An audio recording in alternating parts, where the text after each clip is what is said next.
Hey, I think we're live, and we didn't do the whole silly countdown thing, so we are live. Hopefully, we get some people to come on and join us and watch. Look at that! All right, got a couple people. So originally, we had promised we were going to review some of the January submissions to our hobby challenge, but as you can see, I'm solo tonight. Matt is hopefully having a baby. Fingers crossed. Alex is stuck somewhere in Canada, and Jeremy is probably stuck somewhere in California. So it's just me. So we're gonna push that forward until actually let me hit chat here, make sure you can see the chat windows going. Comments, there we go. So we're gonna push that topic until hopefully next week. And tonight I figured we could chat a little bit about running one days, and then specifically maybe we could talk yeah.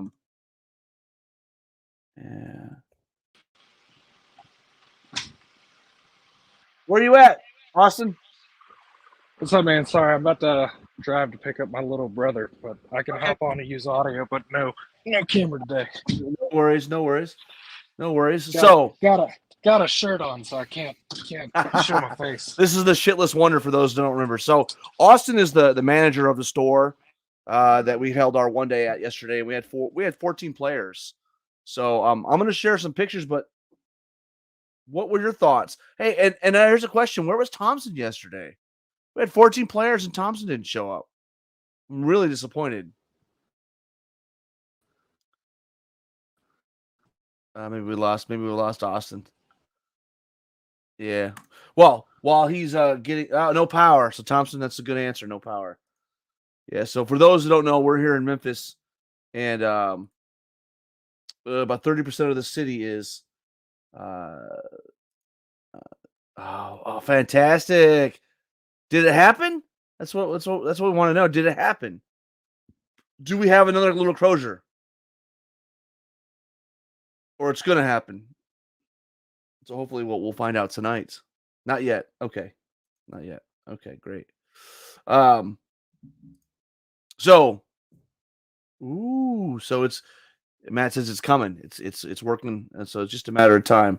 But back to my point, we're here in Memphis, and we had some snowstorms last week, and about 30% of the town is out of power.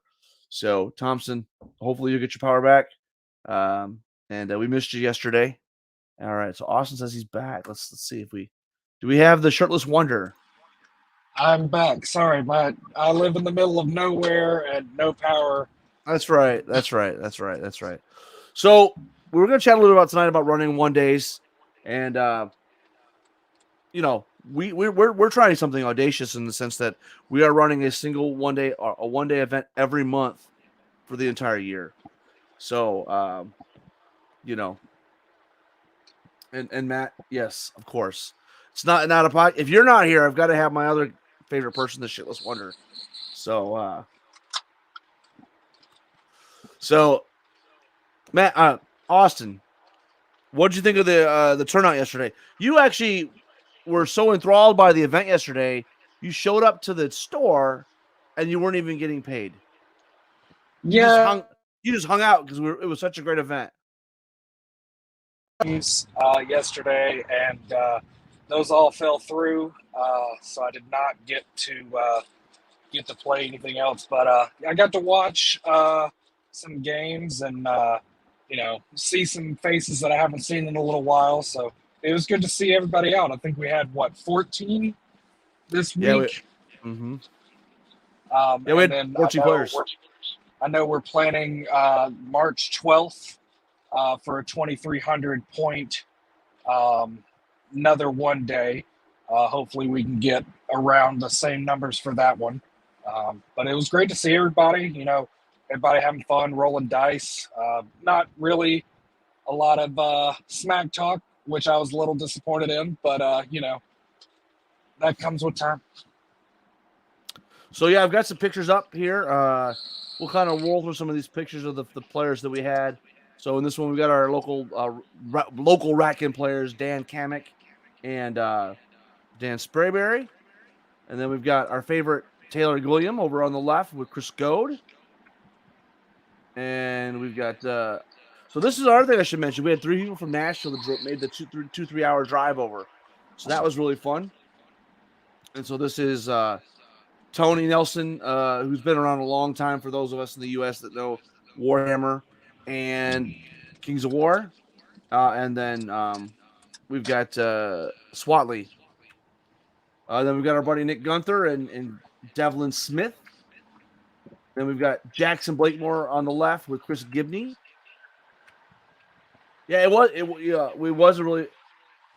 How many were? So this is a great question that we're getting here. Let me see if I can show this one picture. So how many were new players? I would say 2 or 3 were like legitimately new players that have been playing only like maybe 6 months. You know, we had Brian Tranan, who was relatively new. Taylor Williams was pretty new. So maybe that was about it. Maybe in terms of new players, maybe just 2. But it was great. You know, it was a lot of fun. This is a good picture. This is John Blakemore and Jackson, their father and son duo that came over from Nashville. Chris Bowen. Wrong thing here. So funny story. You mentioned new players. I got to play one in the first game, and that was a lot of fun. I got to play Brian in the first round. We played Pillage, and we'll go over my list in a minute. But basically, he had. It may be hard to tell because most of us are all painted black, or a lot of just primer. But it's Abyssal Dwarves, so it was a lot of fun. Basically, I ended up winning the game, and we both decimated each other to the point where we didn't have much left. All right, so this is the game 2 against Jackson. This is like my favorite picture of the whole tournament. So this is the bottom of 2.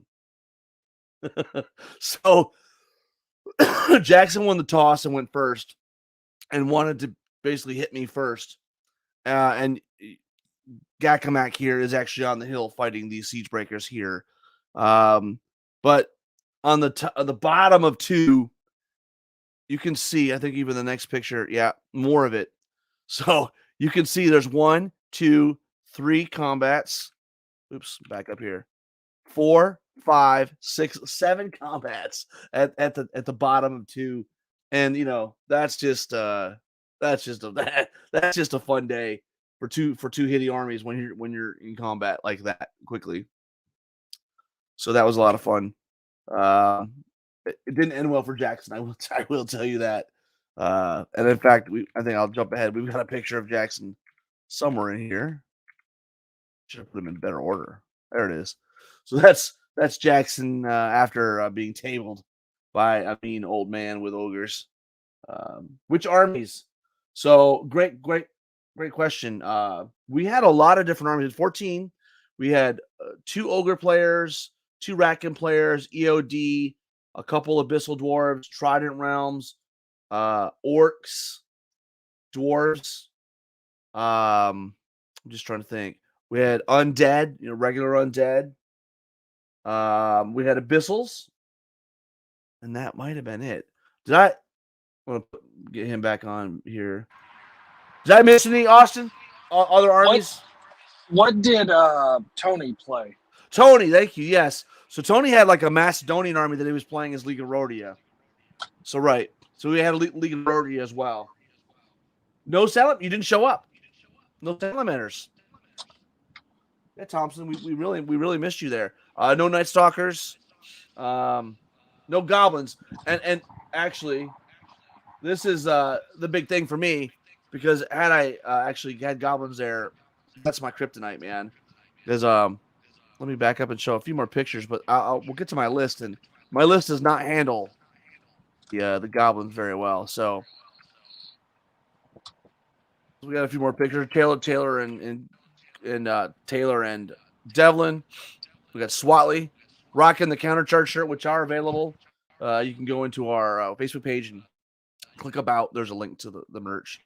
Trident Realms. I will say one funny story is that first game, it was Jackson Blakemore against Chris Gibney, and basically they're playing Pillage, and it was a draw at the end of 6.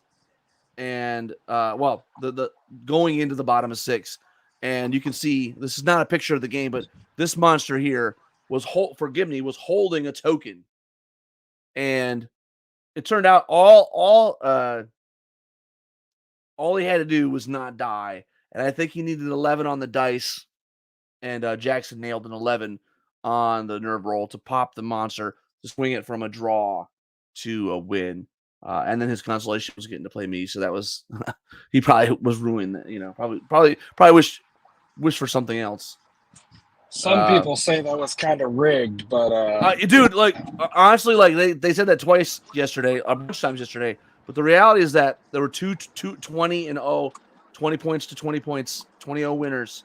And I had 20 points, and Austin and Jackson had 20 points. So that was it. Anyways, a lot of fun yesterday. I don't know.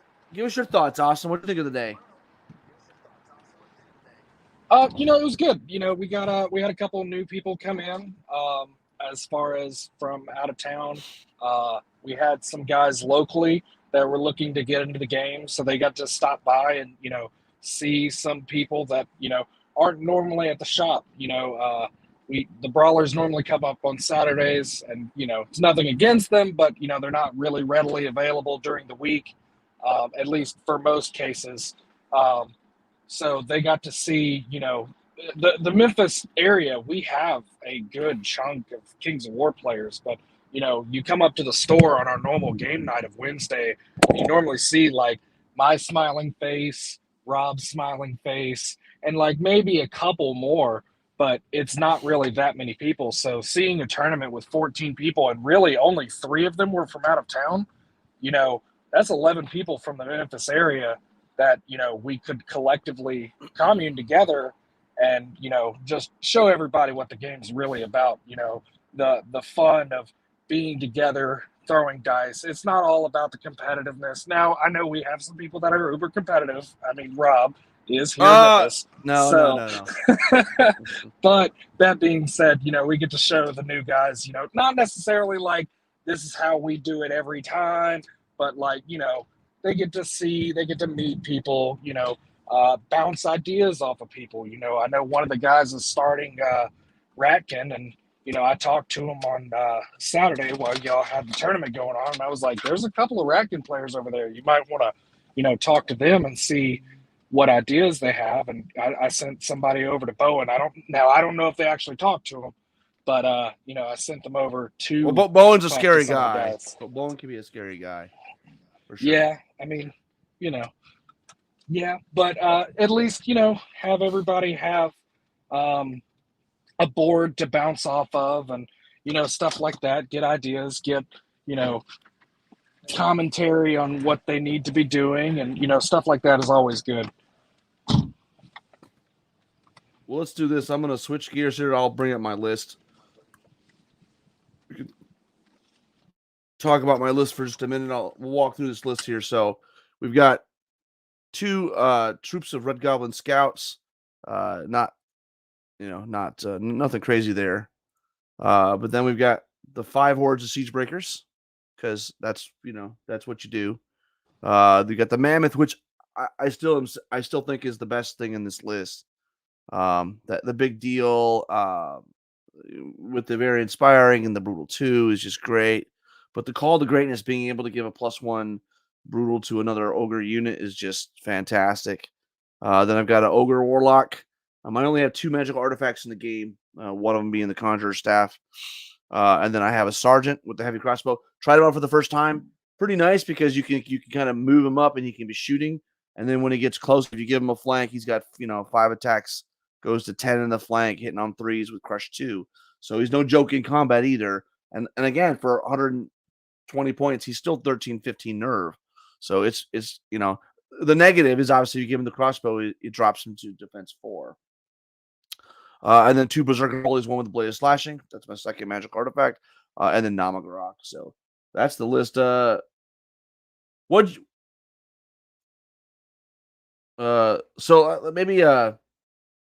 I don't know, Austin, you still there? If you're still there, I'm gonna let you. What'd you think of the list? So honestly, I haven't. I still haven't gotten the Clash of Kings 2022. We got 28 of them here in Memphis, and all of them sold out like 10 minutes after I put them on the front table. So I haven't really looked into the new like formations or any of the new stuff like the heavy crossbow. You were talking about it, I believe yesterday with Tony, and I was like, I don't even know what he's talking about. Like I know what a heavy crossbow is, but like I don't know the stats on it, like what it does or anything like that. But other than that, it sounds like a strong list. I mean, I don't want to run against it because you're playing it, but other than that, it sounds real good. Yeah, it has some hard counters though. Basically, big horde armies can really tie it up and tear it apart. It's only got 13 drops, right? Goblins in particular, either the shootings, either the shooting goblins or the melee goblins, like Kyle Poole. He eviscerated a similar army at King of Monsters. So yeah, no, I mean, with most armies, you always have that direct counter that gives you issues. And, yeah, I, I can't blame you. If Kyle Poole is your kryptonite, I mean, he's not a scrub. Like he knows what he's doing. yeah. I will say, if he's beating you now, you kind of need to explain some things because he hasn't really been playing that much. So he's a little rusty, man. Is that right? Well, he does bring up a good. Kyle's bringing up a good point here about the changes to the list really help the characters. And we did have Nick taking the net list yesterday, where it's got 3 veteran sergeants with crossbows and 3 warlocks. So to basically have a little mobile battery that is running around and shooting. It is interesting in the sense that you can really shoot some stuff off the table because 5 shots with elite and steady aim and piercing 2 hitting on 5s. 15 shots total between those 3 guys can really do some damage. And then obviously, you've got lightning bolt 3, which can go up to 6 with depending on how many how many regiments of warriors you've got around there. The problem is that list struggles with they don't have a lot of unit strength and they don't have a lot of nerve. So basically, if you got a bunch of regiments, it's like I touch a regiment, I kill a regiment. So it'll be interesting to see how that army materializes and goes forward. I'll see Thompson here and see. So Thompson, I agree with Kyle Downs. Yeah. Well, your lizards, the salamanders never showed up yesterday. We were hoping, but you must have had a lot better stuff to do yesterday than we did. So understandable. He was probably at home watching sports. I'm gonna be dead honest. But there was nothing on yesterday, unless you're watching the Winter Olympics. There really wasn't much on.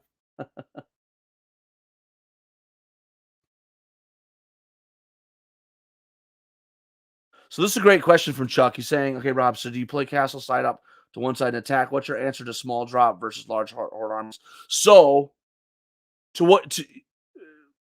yeah, you don't really have to castle up in the sense that you don't have to like go in a corner, but you definitely have to stay together because what happens is if you spread out, the horde armies are able to pick you apart. And so you typically, even if you're putting it in the middle, you need to keep things together and tight.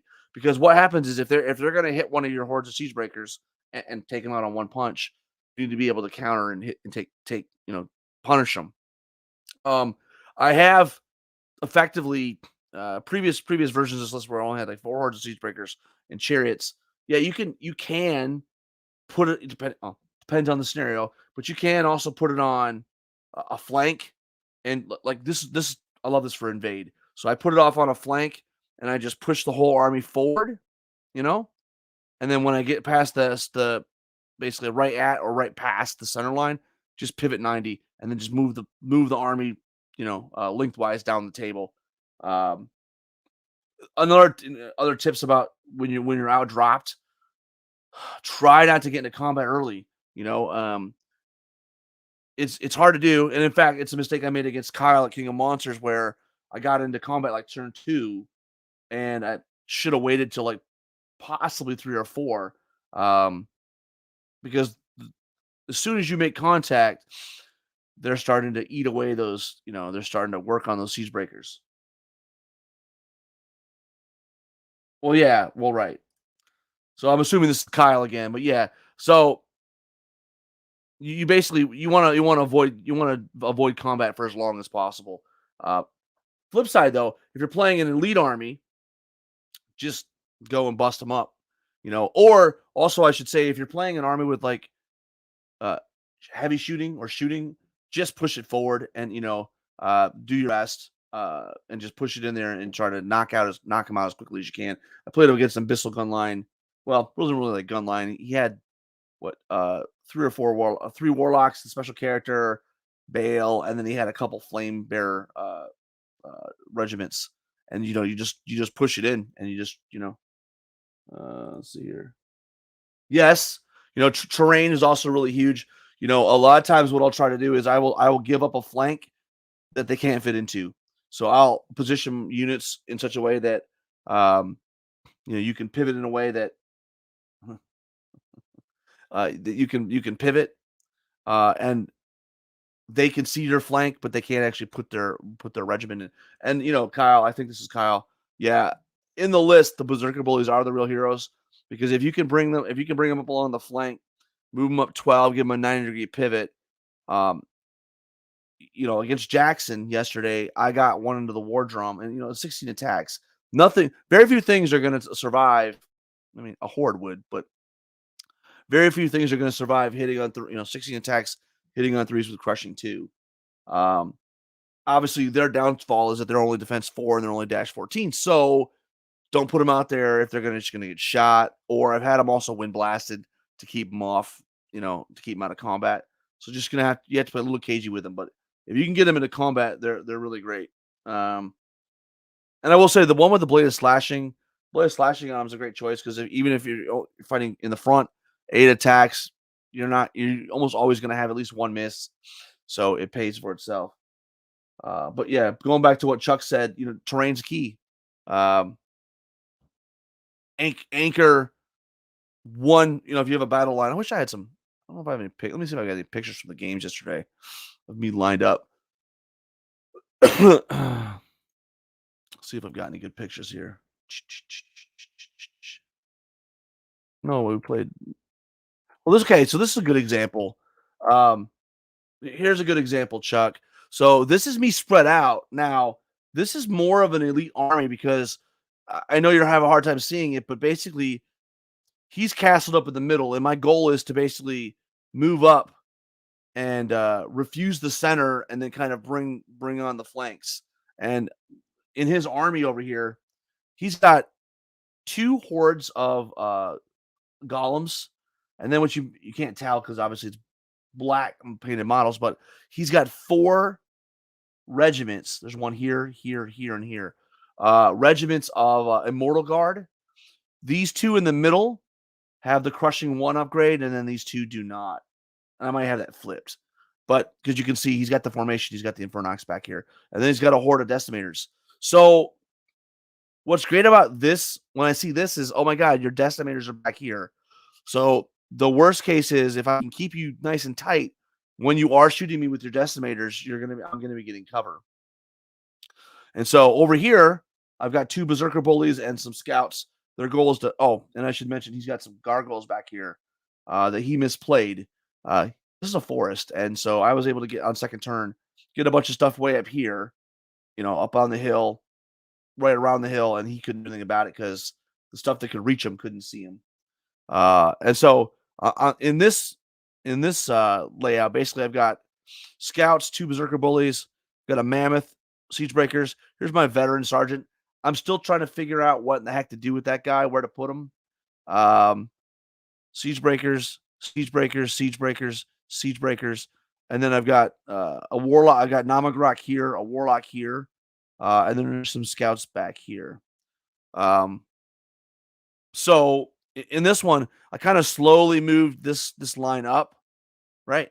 Brought these guys around hard, and I was able to turn 2 or 3, basically take out like 2 or 3 units of the Mortal Guard, plus these guys, the Gargoyles, and really start to slam into the his left flank. And then on the right, it's really a situation of, he's got defense 6. And he also did the same thing that's really great here. Look at he's got a building right next to him. So I could potentially let's see what yeah. So that's a good point. The sergeant, I didn't really know what to do with him yet. And I'm still learning. Anybody that has any tips, please put it in the chat. Where do you put a veteran sergeant when he's got 30-inch range, steady aim, and elite? I was really just using him to plink shots on the Infernox in the back because I was like, because really there wasn't really a lot of good targets, and I kind of hate shooting like gargoyles with him because with the piercing 2, it feels like a waste. But yeah, he did a great job here of basically limiting what I could get into combat here, and ultimately what happened is I took out his left flank, I tied him up in the center and the right flank, and then we just had a big scrum, and I had more heal than because obviously I've got Namagrok, which has got heal 4 plus 3, depending on how many units you got there, and then Drain Life 5 plus 3. So that was the difference. I was able just to keep my Siege Breakers going and the grind, and then eventually, get those Berserker Bullies to pop into the back of the Decimator Horde. Yeah. Thanks for the question, though, Chuck. It's something this is probably a lot more spread out than I would normally be. But like I said, he basically cast it up in the middle. And so, and I should have said this at the beginning, these are dwarves. If I see dwarves, I'm kind of chomping at the bit a little bit because not only is kind of an elite army, they're slow, right? And so I can kind of work. I kind of dictate the matchups. So that's cool. Austin, you still with us? Let me see if Austin's still around. Yeah, I'm still here. What do you think? I don't know if you caught any of this game with Brian. I saw bits and pieces of it. I did not see too much.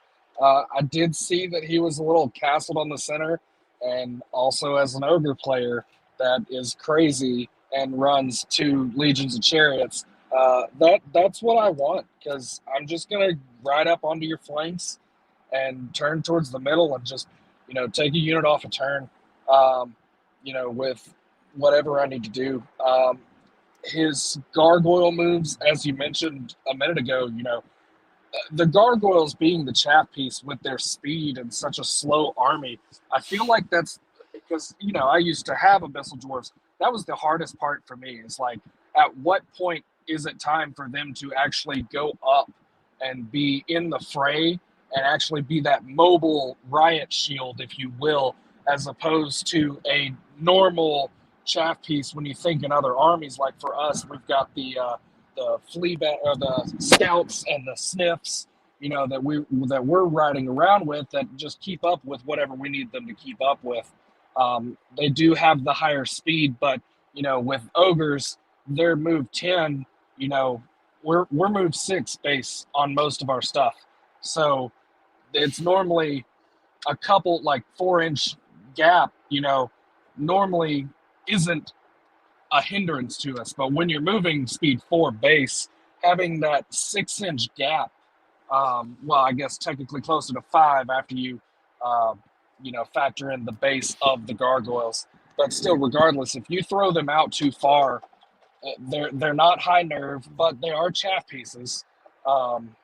People are just going to take them off, and then at that point, they can't do what you really want them to do, which is take stuff, objective tokens, move them around, do what they need to do with that, score you your points, because they're more of a score chaff than a aggressive chaff, I guess is the best way to put it.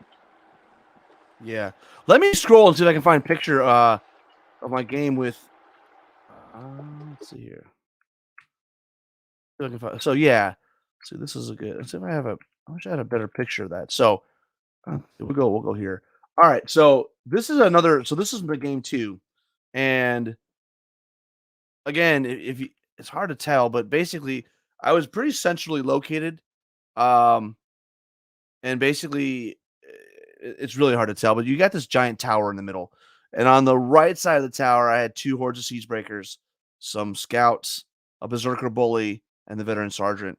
And then right kind of like in front of the tower this way, basically 3 hordes three hordes of siege breakers, a set of dogs, and the mammoth. And what's interesting about this game, he wants to punch me, and in fact, he is faster than me in some. He's got gore riders here that are faster than me. He's got a war drum on a chariot that's faster than me. He's got Gakamak, and then on the other side, he's got I think they're called Great Axe, right? They're the Phalanx guys, and then just a legion, and then he's got two regiments of chariots and two skulk riders. Now, what you don't see over on the left is there's a berserker bully over there.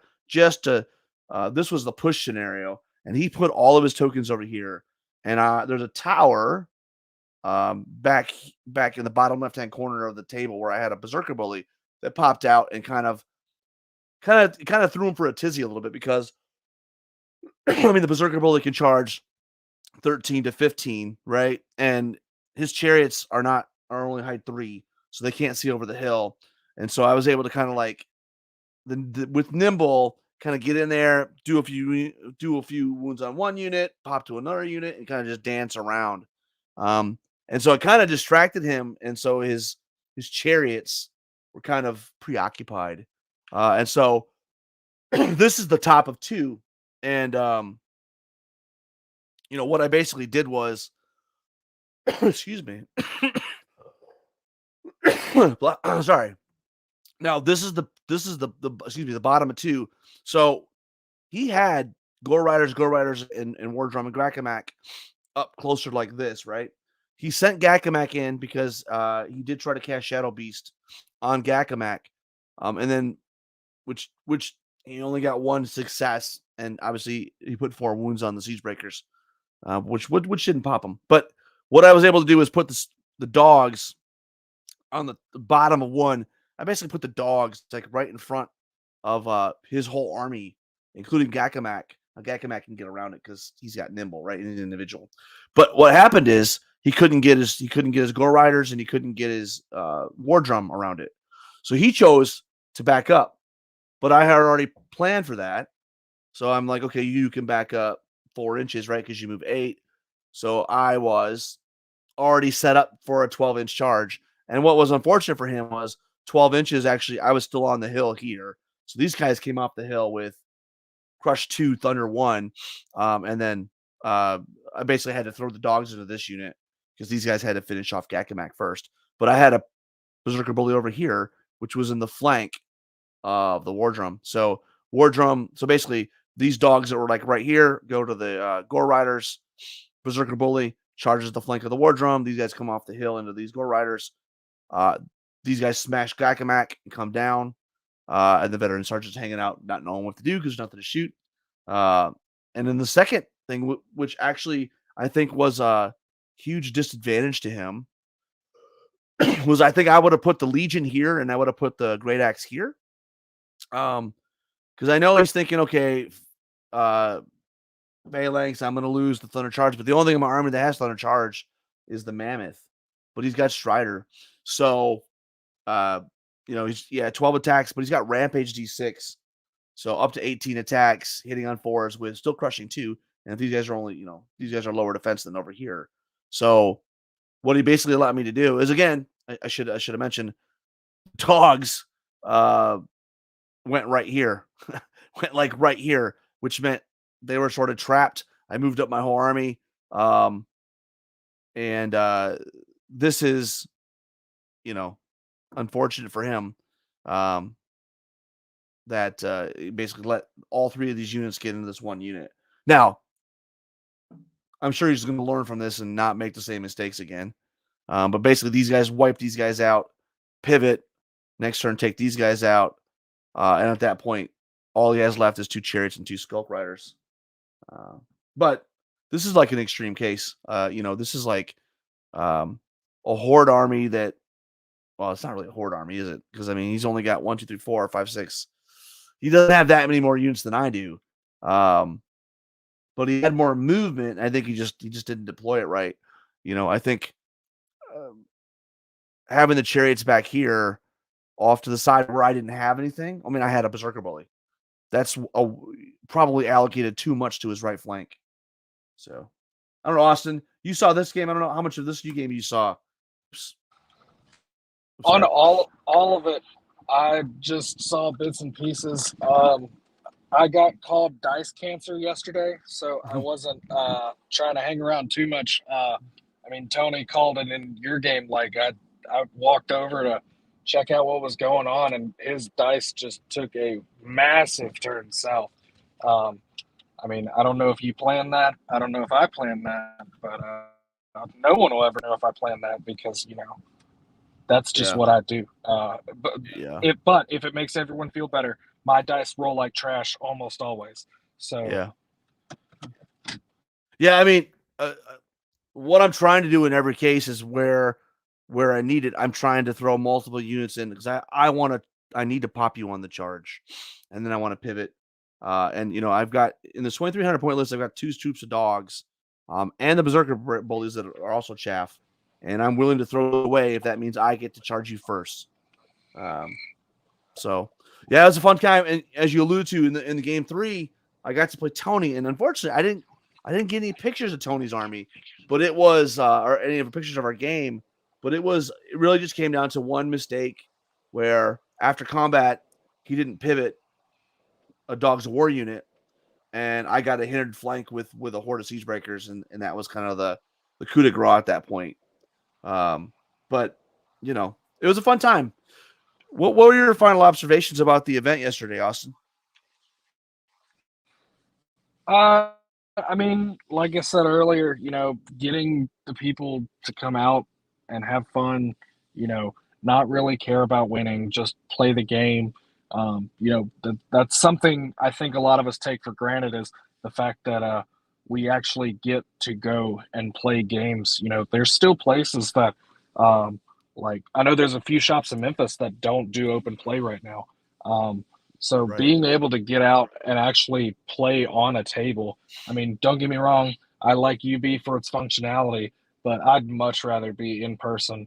I overthink on UB because there's so many tools um, that are at my use. And so playing a game in person is just, so much better. We had a great turnout. Nobody seemed real irritated with the game, with the games. A couple people said that you rigged the tournament just so you could win. They did say that. They Can did say ni- that.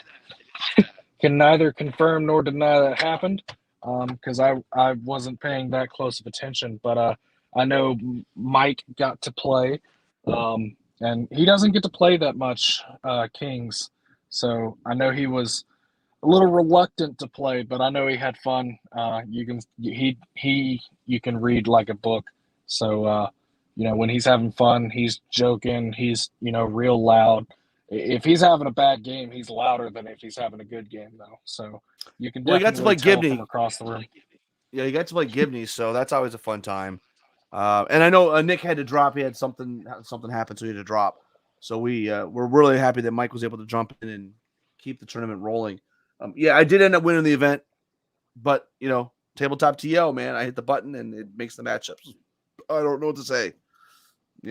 It is what it is, and that's why, because of all the whining, next time on March 12th, I'm gonna have Austin hit the button, and I'm gonna have Austin run the scorekeeping, just so that there's no more, crying.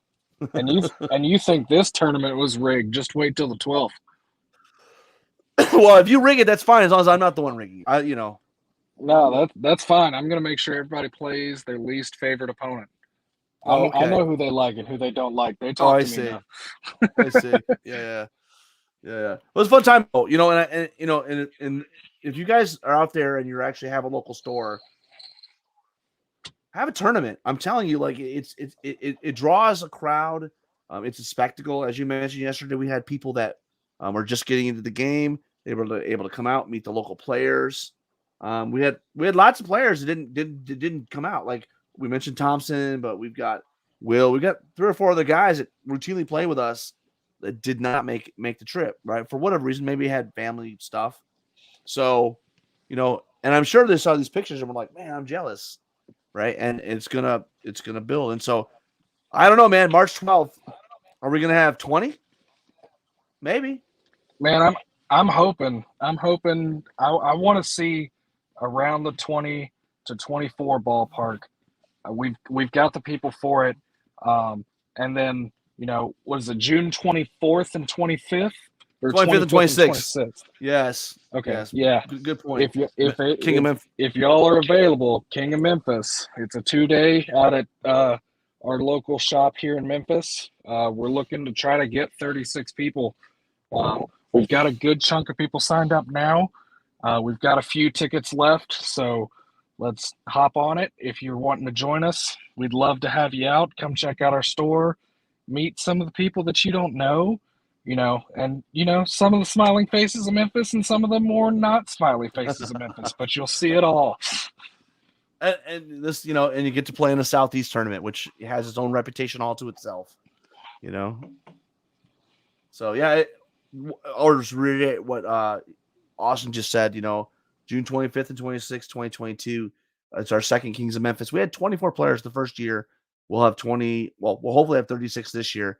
We've got Jeremy Duvall coming out. We've got several guys from the East Coast, the West Coast, the Omaha, well, Kansas area coming. Got a guy from New Jersey coming. So just all over the place. And we're going to have a lot of new and old faces alike. I think it's going to be a fun tournament, and it is no wonky scenarios. It's just straight out of the book, Kings of War, in terms of scoring, with kill points. And the only thing that's the special is we have a thing called the Bard, and we'll chat about that at a future live stream. But basically, each army there's 2 different bards, and he'll be able to go with your army and provide some auras. So he's kind of got like that a little bit of that halfling flavor, where you kind of have like a sorcerer who has different auras. In this case, it's different songs you can sing. So more details on that coming soon. So yeah, I'm looking forward to it. And also, I should mention too, we also have the month before in May, we have the Blue Sea Brawl. So those that have been with us with Countercharge for a while know about the Blue Sea Brawl. It's an event I ran for 3 straight years, and then COVID happened, and we took 2 years off. But Billy and Devlin have picked up the mantle of that, and it's going to be run at Meddlesome Brewery, which is great. It's a little it's a brewery right here in Cordova, right by the shop, and we're going to play in the brewery, so it's going to be a lot of fun. That is 2 1,000 points, 2 1,000 point armies played together as a team in a doubles format. It's a lot of fun. It's less on winning, the emphasis is less on winning and more on storytelling and pageantry of what's the background story of your army, who is your your number one enemy.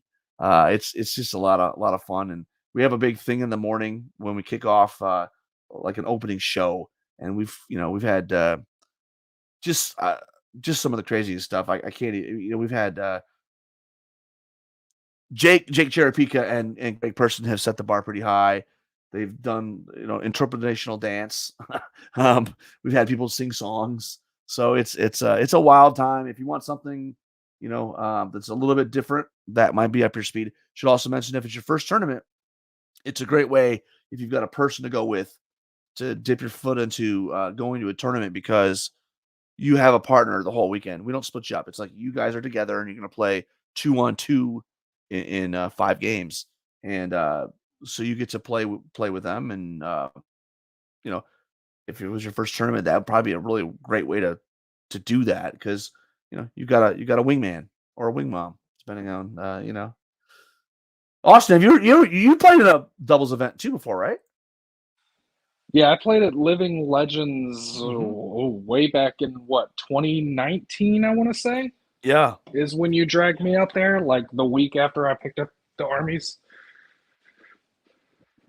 Yeah, Living Legends is a great event as well, and I should mention, it's it's a great event that Jeff Swan runs in the Fort Worth area, and super fun. And it's again a doubles event. I think his might be a little bit more than 1,000 points, or maybe you can just it's a I little want to tweak say on it it. was 11. I want to say it was 1,100 points Probably assigned is. or So a I person.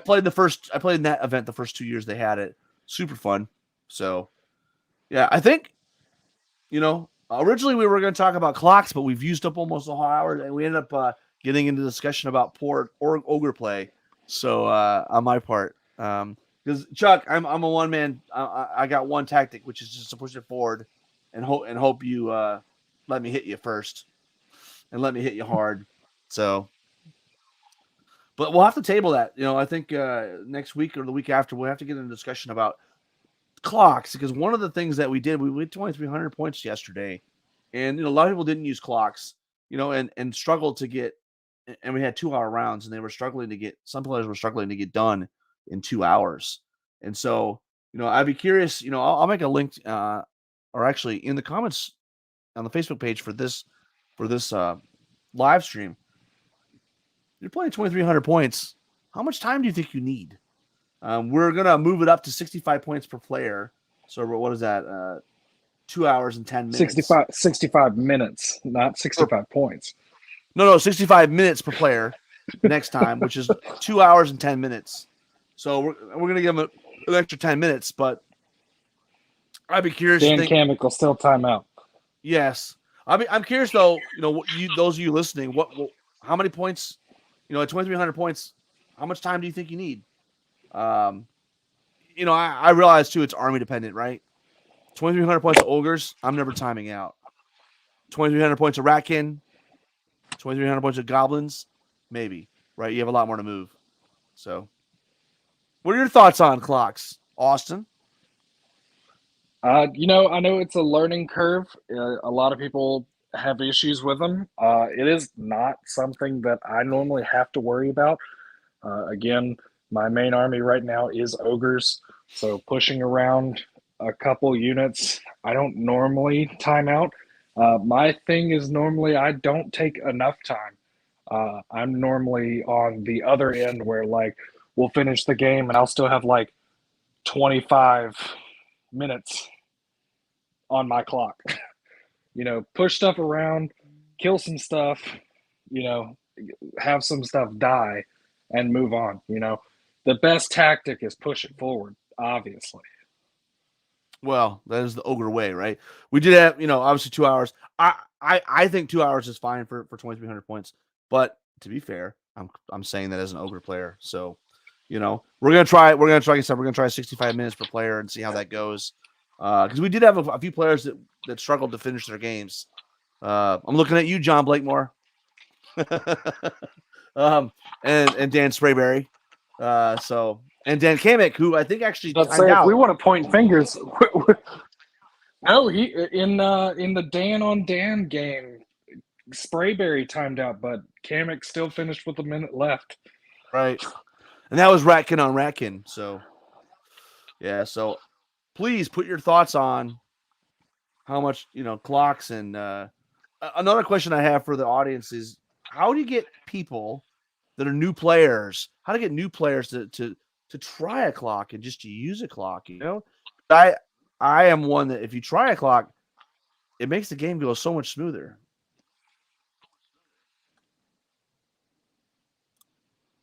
Yeah. Chuck brings up a good point. Clocks are a good way to keep slow players on the straight and narrow. Absolutely. And also, you get your half of the time and I get my half of the time, and we both get the same, it's fair distribution of the time. So, well, Austin, I think we should probably cut it off there. Let's wish everybody be praying for Matt. Is hopefully a little Crozier's on its way. We're praying for him, so hopefully that's going to work out well, and we're going to get some good news here in a little bit. Yeah, because we don't have enough attractive people in the world. We need another Crozier. Well, you know what though? It'd be nice to have more attractive people with hair.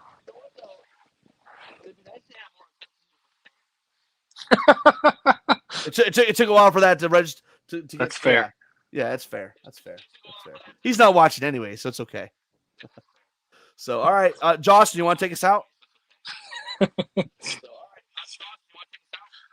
Yeah, until next time, keep countercharging.